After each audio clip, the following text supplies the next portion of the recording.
Society থেকে আপনারা চালু করার ব্যবস্থা করুন। আর যদি না পারেন আমি সরকারকে বলবো কিছুটা অনুদান দিয়ে ওটাকে চালু করা, কারণ এখানে বেড ফেড সবই আছে, আইসিইউগুলো চালু করে দেবেন।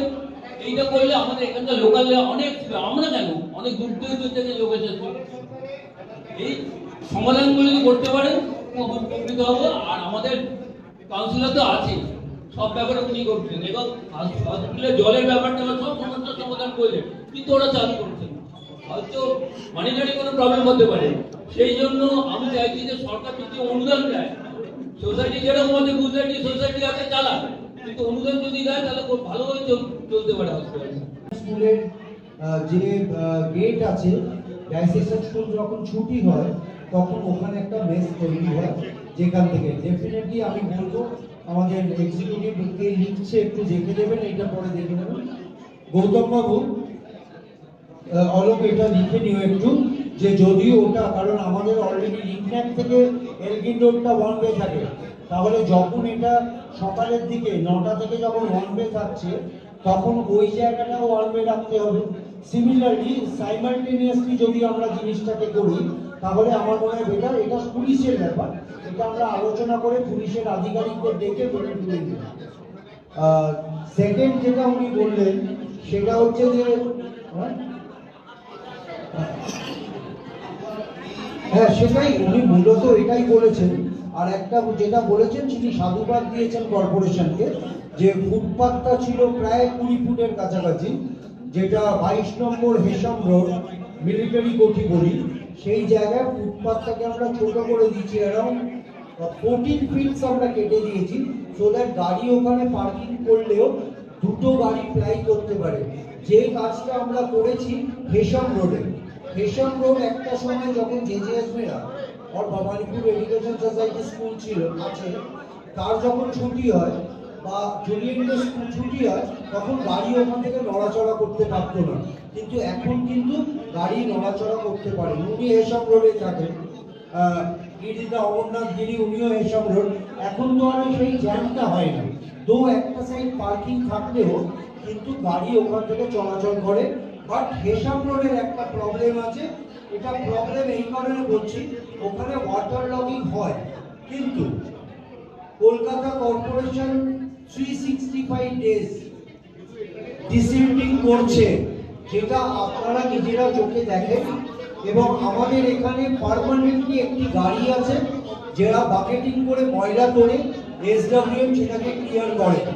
সুতরাং সেই জায়গা থেকে দাঁড়িয়ে আপনারা আশা করি এটা অ্যাডমিট করবেন যে আগে যেরকম 2 দিন 1.5 দিন বা জল দাঁড়িয়ে থাকতো বা জল জমার যে লেভেলটা ছিল সেটা অনেকটা বেশি হতো, এখন কিন্তু উইদিন 2 আওয়ার্স 3 আওয়ার্স, এই লাস্ট যে বৃষ্টি পড়েছিল heavy rainfall, more than 67 mm of water যেটা পড়েছিল, আমাদের কলকাতা কর্পোরেশনের যে ক্যাপাসিটি আছে যে আমরা 16 to 20 mm অফ ওয়াটার আমরা ড্রেন আউট করতে পারি যদি ঘন্টায় সেটা হয়, আমি ঘন্টার হিসেবে বললাম, কিন্তু 1 ঘন্টায় যদি 67 মিলিমিটার অফ জল হয়, স্বাভাবিক কারণে জল ওয়াটার লগিং হয়, কিন্তু কত তাড়াতাড়ি বেরোচ্ছে সেটা আমার মনে হয় আপনারা এটাকে অ্যাপ্লড করবেন, যে এখন আর আগের মতো জল জমে অতদিন মানে ওরকম থাকে না, 2-3 ঘন্টার জন্য থাকে, থাকলেও তাড়াতাড়ি ড্রেন আউট হয়।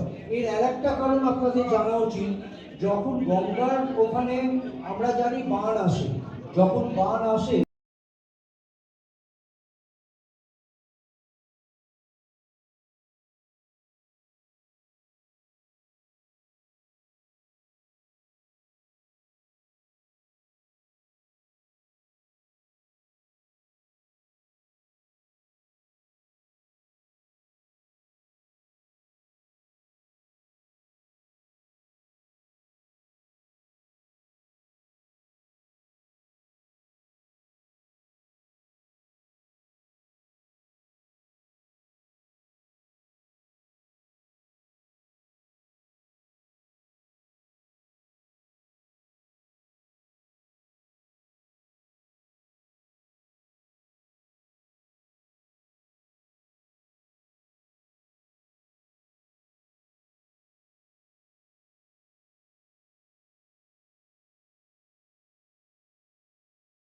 পার্কটা ওই ড্রেনেজ পাম্পিং স্টেশনের ওপরে হবে।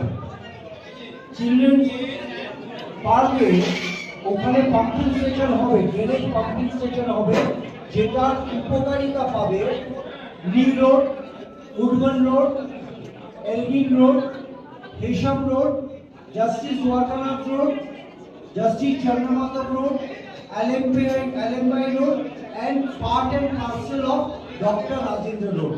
আর ডক্টর রাজেন্দ্র রোডে আমার বাড়ির সামনে একটু জল জমে, পাথর জায়গাটায় আবার জল জমে না, আবার জল জমে হচ্ছে আমাদের মোড়ের মাথায় একটা ক্রসিং অফ আশুতোষ রোড ও পার্কের কাছে।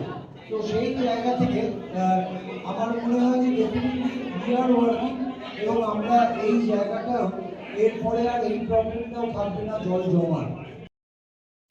পরিবারের সকলের সুস্থ থাকার একমাত্র ঠিকানা কাঁচরাপাড়া পলিক্লিনিক বা নাইট অ্যাঞ্জেল নার্সিং হোম। কেনাকাটার একমাত্র ঠিকানা আগমনী বাসন্তী। মনের মতো খাবার খেতে হলে চলে আসুন কাঁচরাপাড়া নিউ কেবিনে।